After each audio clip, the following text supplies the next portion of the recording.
Bonjour et bienvenue dans cette vidéo intitulée l'Odyssée d'Horel. Bien sûr, vous aurez compris le jeu de mots avec l'Odyssée d'Homère. Au-delà de ça, il peut exister un parallèle entre les poèmes homériques et l'univers d'Orelsan. En effet, on peut trouver dans les aventures d'Orelsan des ressemblances avec celles d'Ulysse, le héros de l'Odyssée d'Homère. Première chose, l'épithète de nature d'Ulysse, à savoir la description accolée à son nom, est Polutropos, ce qui en grec veut dire « celui qui a 1000 tours ». Ainsi, Ulysse a la réputation de savoir tout faire et de se sortir de toutes les situations en créant et en inventant. Ulysse a aussi de la métisse, ce qui veut dire de la prudence inventive. On peut retrouver chez Orelsan ces traits de caractère. Comme Ulysse, il a beaucoup de cordes à son arc, la musique, le cinéma, la scénarisation, l'entrepreneuriat, etc. Et il invente toujours, en tout cas depuis plusieurs années, en prévoyant son coup à l'avance. On l'a vu avec la sortie de Raelsan, de Basique, ou avec la diffusion de la série Montre jamais ça à personne. Coup d'éclat préparé avant la sortie de ses albums. Ulysse, c'est aussi celui qui a fait le tour du monde pendant 10 ans avant de rentrer chez lui, ce qui est son plus grand souhait. Ainsi, le titre La Terre est ronde raconte justement l'histoire d'un homme, certes des temps modernes, mais qui a fait le tour du monde avec pour seul but et volonté de rentrer à la maison. Ce qu'on appelle le périple d'Ulysse, dans lequel il a affronté toutes les créatures mythologiques, peut être mis en parallèle avec toutes les difficultés qu'a rencontrées Orelsan. Ainsi, les ennemis d'Ulysse, comme Poséidon ou Polyphème, peuvent être vus comme les luttes qu'a dû mener Orelsan contre les rappeurs de l'époque qui le voyaient comme un comique, ou encore contre les féministes liguées contre lui suite à sa chanson Sale pute. Autre élément, la méthode prévue par Orelsan et Skred pour entrer dans le rap game peut être vue comme un cheval de Troie. Il voulait rentrer dans le rap en tentant de jouer la carte humoristique, pour ensuite le dynamiter de l'intérieur. Si le plan a évolué au fur et à mesure, l'idée était là. Point crucial, l'amie la plus fidèle d'Ulysse s'appelle Athéna. C'est elle qui arrive à faire rentrer Ulysse chez lui. Athéna se montre aussi sous le visage du personnage mentor, d'où le mot utilisé aujourd'hui pour parler d'une personne qui conseille et qui aide. Athéna aide Ulysse à chaque moment difficile de son périple. Ce personnage d'Athéna, qui se retrouve nommé dans la chanson du même nom d'Orelsan, est donc, dans la mythologie d'Orelsan, sa femme. Il est important de noter que l'Odyssée d'Homère date du 8e siècle avant Jésus-Christ, et que depuis la littérature et le cinéma ne font que dupliquer la construction narrative de cette œuvre.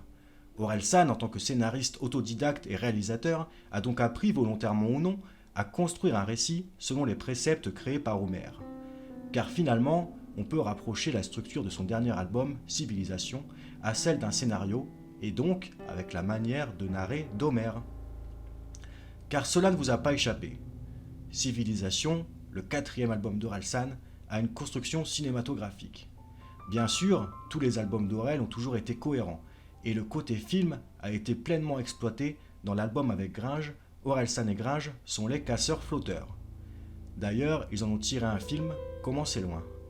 Mais dans l'album des casseurs, il y avait les interludes qui permettaient de faire le lien entre chaque chanson, ce qui n'est pas le cas dans Civilisation, et ce qui rend l'exercice plus difficile.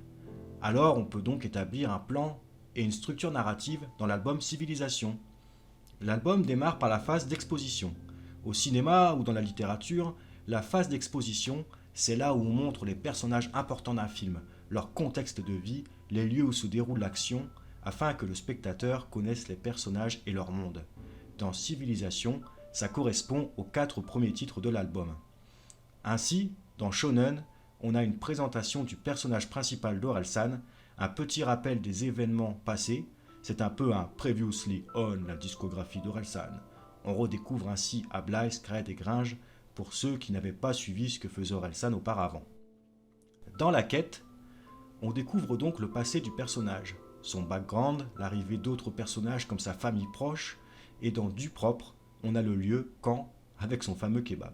Le décor est planté.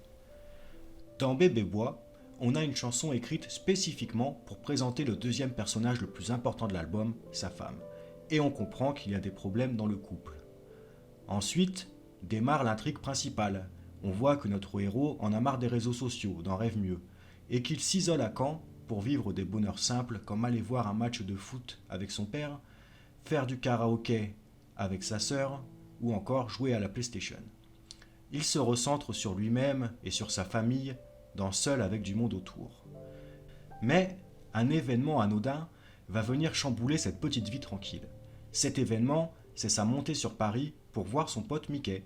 Dans Manifeste, Aurel se fait donc embringuer dans une manif et là, on va avoir le premier pivot, l'élément déclencheur, la prise de conscience des problèmes de la société et surtout un drame, la mort du personnage de France. Les conséquences de cela vont faire apparaître un état des lieux de la société qui seront décrits dans L'odeur de l'essence. Orelsan va aussi se rendre compte de l'impact de ces problèmes de société sur ses proches et va tenter d'en réconforter un dans Jour meilleur. La personne à qui il parle est anonyme, mais si on veut rester dans la logique de garder les personnages déjà présents, cela peut être Mickey, qui peut culpabiliser que son comportement ait déclenché une réaction en chaîne entraînant le décès de France, ou encore Mathilde, qui déprime car son amie est morte et aussi car sa carrière est foutue. Après cela, Aurel reprend sa vie et se rend en soirée. Malgré tout, ce qu'il a vécu précédemment vient peser sur sa conscience. Même s'il essaie de kiffer sa soirée, le petit Gemini Cricket au-dessus de son épaule vient lui rappeler que des actes du quotidien peuvent avoir des conséquences dramatiques sur la planète. Cela nous mène jusqu'à une conclusion amère dont Aurel a le secret. Petite parenthèse, comme on a pu le voir avec la petite marchande de porte-clés sur le champ des sirènes, l'esclavagisme et l'exploitation humaine sont depuis longtemps des sujets d'inquiétude pour Orelsan. Ce sont certainement des questions et des principes qui se sont imposés lorsqu'il a créé sa marque Avenir avec Sébastien, et une raison pour laquelle il fait fabriquer ses vêtements en Europe. Fermons la parenthèse. Aurel a plus ou moins kiffé sa soirée et retrouve son vieil ami Gringe. Pour se donner un peu d'air, après tous ces événements, les deux potes s'offrent une récréation dans Casseur-Flotteur Infinity. Finalement, la nuit se termine avec une bonne meuf, avec laquelle Orelsan prend un dernier verre. On arrive ainsi dans l'intrigue numéro 2, un nouveau pivot qui avait été présenté avec Bébé Bois. La bonne meuf, toujours anonyme, est peut-être, si l'on veut suivre la logique énoncée, Mathilde. Il l'a rencontrée à la manif, l'a consolée et finit la nuit avec elle. Le fait est que notre héros ne sait plus vraiment où il en est. Paradoxalement, il risque de tromper sa femme car elle boit, alors qu'il est en train de boire avec une autre femme. Ses doutes sur ce qu'il doit faire, suivre ses envies d'ado ou être raisonnable, il les emmène sur le titre « Ensemble », où là, il se rend compte que sa compagne n'est pas forcément la seule fautive, qu'il a aussi ses torts, et c'est le partage de ceux-ci qui prouve aussi leur amour. Cette remise en question lui permet de se rendre compte que sa femme le protège, qu'elle lui apporte l'équilibre dont il a besoin dans la chanson « Athéna ». On arrive ensuite au climax de l'album, là où les deux intrigues vont se relier. Orelsan, maintenant conscient des problèmes sociétaux, de la nécessité d'être unis et après avoir résolu les questionnements sur son couple, va prendre la décision de modifier, de transformer, de construire une civilisation ensemble. La fin de l'album peut aussi rappeler la fin du film Comment c'est loin. Finalement, tout ça n'est que le début. Tout ce qui a été décrit sont les événements qui amènent à une prise de conscience et à une volonté de changer. La fin reste à écrire, mais rappelons-nous ce qui compte. Ce n'est pas l'arrivée, c'est la quête. Orelsan, comme tout bon héros, suit son parcours initiatique. Il a transcendé ses craintes, il a expérimenté l'effet miroir en se rendant compte que l'important ce ne sont pas les événements, mais la façon dont on y réagit. Il a écouté le langage du monde et de la société, il s'est laissé guider par son Athéna, a lâché prise, pris conscience qu'il faut vivre ici et maintenant, et qu'il faut se recentrer sur ce qui est vraiment important.